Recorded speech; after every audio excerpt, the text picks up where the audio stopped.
부회장이 사내 이사에서 탈락하면서 전북 혁신도시에 있는 국민연금공단에 대해 기업과 국민들의 이목이 쏠리고 있습니다. 옥정 후 수면 개발을 해도 환경에 미치는 영향이 적다는 용역 결과가 나왔습니다. 임실구는 환영했지만 정읍 씨는 개발 반대를 고수했습니다. 전주시 내 클럽의 불법 영업에는 경찰과 전주시의 미온적인 태도도 한몫했습니다. 단속에 손 놓은 당국, 봐주기 의혹까지 일고 있습니다. 안녕하십니까. 전주 MBC 뉴스데스크입니다. 대기업의 총수도 떨어뜨리는 국민연금. 조양호 회장의 연임을 막은 국민연금의 막대한 영향력에 재계는 충격에 빠졌습니다. 국민연금 측은 기업을 좌지우지하지는 않겠지만 사회적 책임은 다 하겠다고 거듭 확인했습니다. 유룡 기자의 보도입니다. 조양호 한진그룹 회장이 대한항공 사내이사에서 낙마한 데에는 국민연금의 역할이 결정적이었습니다. 국민연금공단이 보유한 대한항공의 지분은 11.56%. 불과 2.5%의 차이로 조 회장의 연임이 부결된 것은 국민연금이 확고한 반대 입장을 고수했기 때문입니다. 스튜어드십 코드로 불리는 수탁자 책임 원칙은 국민연금이 지난해 7월 도입한 것으로 대기업 총수가 낙마하는 첫 사례가 나온 겁니다. 주주 가치가 훼손되고 기업에 문제가 발생했을 때 적극적인 권한을 행사하라고 하는 것이 사회적 요구입니다. 국민연금은 이번 주주권 행사뿐 아니라 앞으로도 기업의 부당 지원 행위, 경영진 일가의 사익 편취 행위, 횡령과 배임, 과도한 임원 보수 한도 등에 적극 개입할 계획입니다. 640조의 자산을 가진 국민연금공단은 삼성전자 8.97%, 포스코 10.8%, 현대차 8.02% 등 국내 10대 그룹만 봐도 7.76%의 지분을 갖고 있습니다. 이 때문에 이번 대한항공을 계기로 재계는 전북 혁신도시 내 국민연금공단을 더욱 주목할 것으로 보입니다.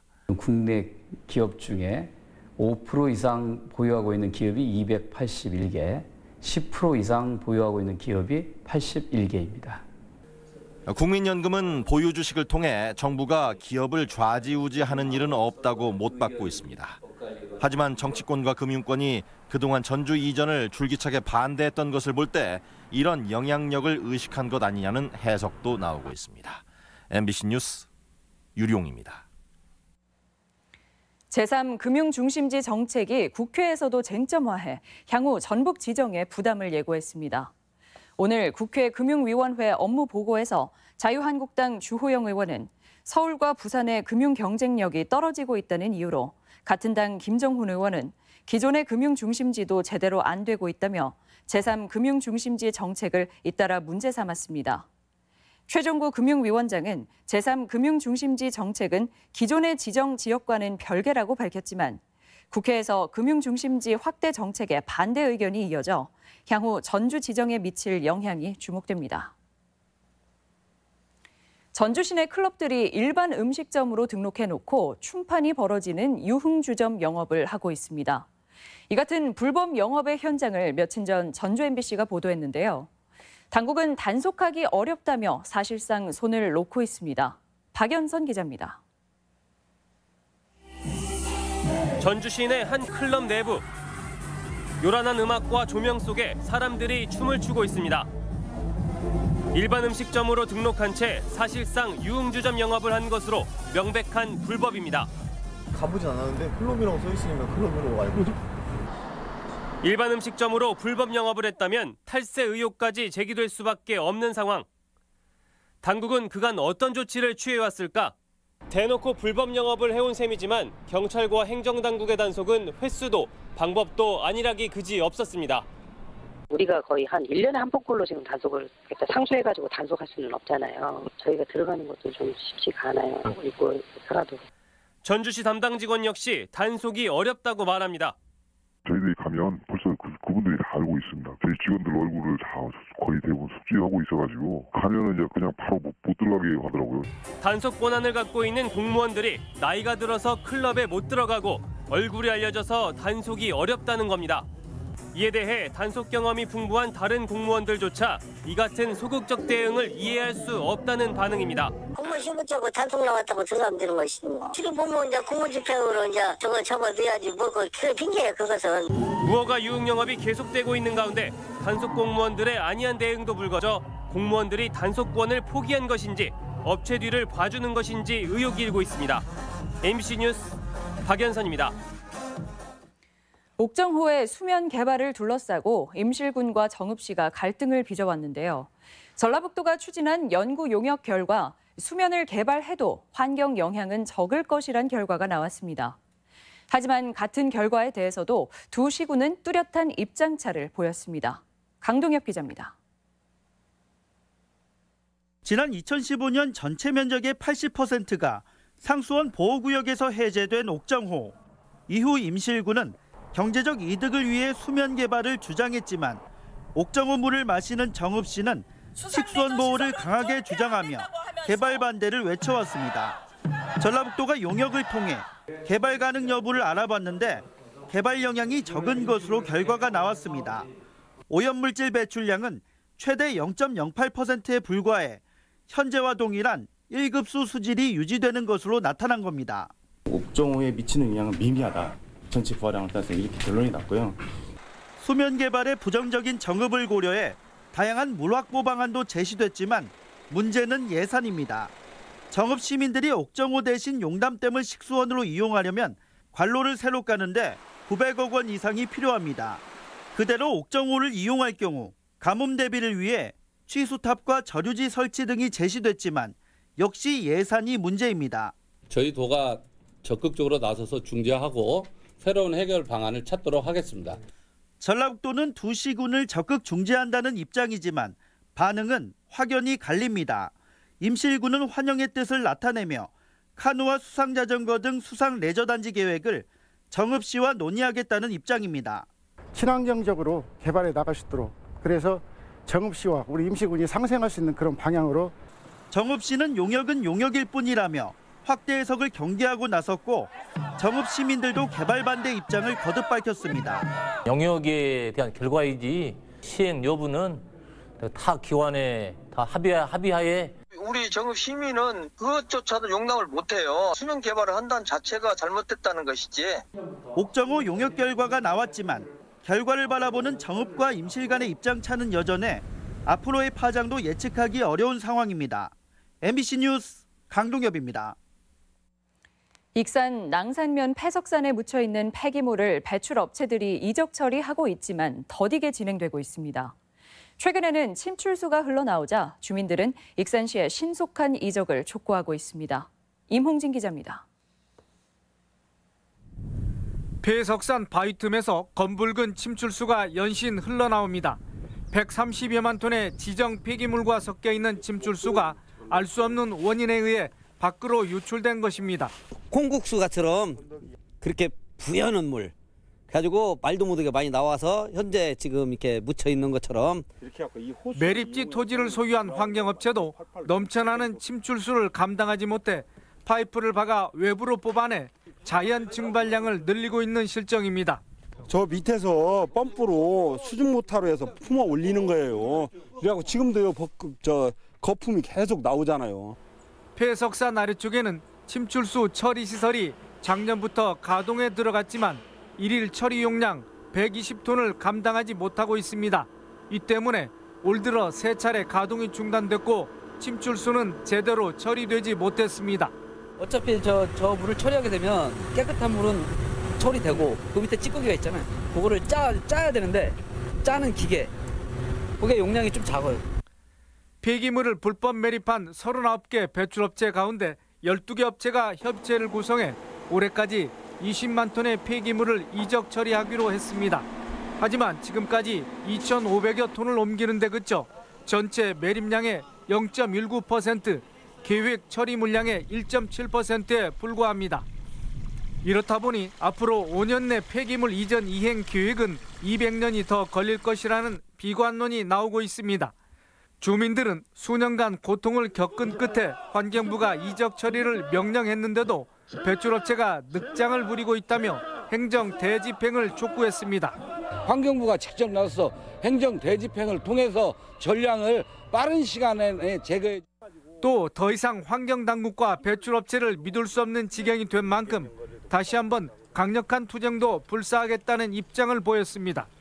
불법 폐기물과 침출수에 대한 공포에서 하루속히 벗어나기만을 주민들은 간절히 고대하고 있습니다. 배출업체에 대한 환경당국의 강력한 제재와 법적 조처가 선결돼야 한다는 지적이 그래서 더욱 빗발치고 있습니다. MBC 뉴스 임홍진입니다. 익산시 의회는 장전마을 집단암 발생 진상규명과 책임 소재를 촉구하는 결의문을 채택하고 주민들의 암 발병 원인을 철저히 조사해 주민들의 건강과 피해 대책을 조속히 마련하라고 주장했습니다. 특히 비료 공장의 불법 행위와 KTNG 연초박 위탁 처리 과정에 위법성이 있었는지 철저히 수사하라고 강조했습니다. 정부가 새로운 혁신 성장 동력 확충 방안으로 신북방 정책을 제시했습니다. 자치단체와 협력 모델도 구체화했는데 자칫 창구가 없는 전북의 소외가 우려됩니다. 김한광 기자입니다. 최근 1년 사이 우리나라와 러시아 간의 교역 규모가 248억 달러로 31% 늘었고 인적 교류도 사상 최대인 62만 명을 넘었습니다.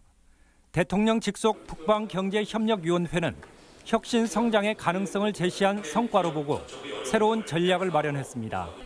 중국과 러시아, 몽골 등 북방 6개 나라와 산업 기반을 확충하고 농림 분야와 교통, 물류, 문화 교류 협력을 강화하겠다는 겁니다.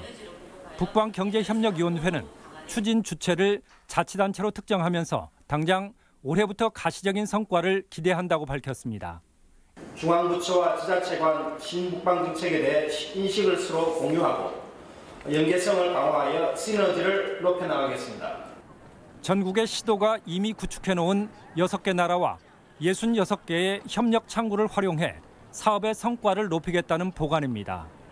자치단체와 연계한 혁신 성장의 모델이 새롭게 제시된 것인데 중국 일부 지역과 자매 결연 말고는 아예 협력 창구가 없는 전북은 이제야 국제 교류를 확대한다는 계획입니다. 중국 한 군데가 있어서 아마 그렇게 통계가 나온 것 같은데 국제 교류도 확대를 해나가는 방침을 앞으로 3년간 13개 국가까지 확장을 하는데 산업화에 뒤처진 전라북도가 정부의 핵심 성장 전략인 신북방 정책에서도 준비 부족으로 또다시 소외되는 것 아니냐는 우려가 나오고 있습니다. MBC 뉴스 김한광입니다. 상산고 재지정 논란이 전국화하고 있습니다. 서울 지역 자립형 사립고들은 서울교육청의 평가 기준 70점을 넘기 힘들다며 평가 서류 제출을 집단 거부한 가운데 국회 정운천 의원은 교육부에 상산고의 평가 점수를 다른 지역과 동일하게 조정해달라고 요구했습니다. 교육부는 형평을 맞출 수 있는 방안을 찾겠다고 밝힌 가운데 도교육청은 공정심사 원칙을 재강조했습니다. 2019 세계 기자대회에 참가한 43개국 60명의 해외 언론인들이 오늘 새만금 개발 현장을 찾아 잼버리 대회 개최 예정지와 보군산 군도 등을 둘러봤습니다. 한국기자협회 주관 제7회 세계 기자대회는 세계 평화와 언론의 역할을 주제로 진행되고 있으며 답사지로 새만금이 선택돼 황해권 경제 중심지로서 새만금의 가능성을 살펴봤습니다. 오늘의 간추린 소식입니다. 고창 북고등학교의 중국 교육부 공자학당이 문을 엽니다. 공자학당은 중국 교육부의 심사를 거쳐 고창 북고에 개설되며 원어민 교사들이 파견돼 중국어와 중국 문화를 전파할 예정입니다. 전주 서부 신시가지 사유지에 무료 주차장이 조성됐습니다. 전주시는 3년간 토지분 재산세를 면제하는 조건으로 도청 주변 사유지 2곳을 임대해 28일부터 무료 주차장으로 사용하기로 했습니다. 도내 시군의장협의회가 대한민국 축구종합센터의 장수군 유치를 정부에 건의했습니다. 협의회는 장수가 영호남을 잇는 우수한 접근성과 훈련 여건에서 최적지로 꼽힌다고 밝혔습니다. 전주시 의회는 법정 전입금을 10% 미만 납부하는 사립학교 재단에 전주시 보조금 지원을 제한하는 조례를 통과시켰습니다.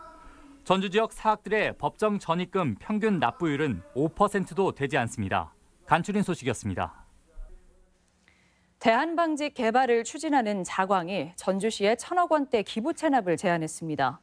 전주 신시가지 대한방직 부지에 430m 타워를 건설하는 조건으로 12,000평 규모의 컨벤션과 1,000억 원대 공공시설을 기부 체납하겠다며 전주시에 제안서를 제출했습니다.